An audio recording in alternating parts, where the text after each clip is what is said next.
इठी सही करा के पतन का हो जाला। ये तो अपने आप सही इठी सही करा के पतन का हो जाला।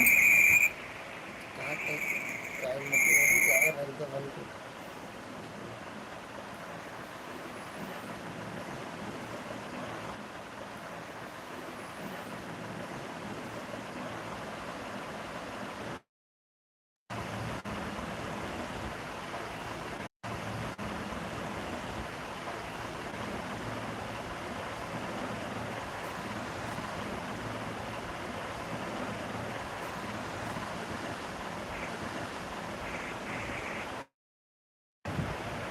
मेरा पता है।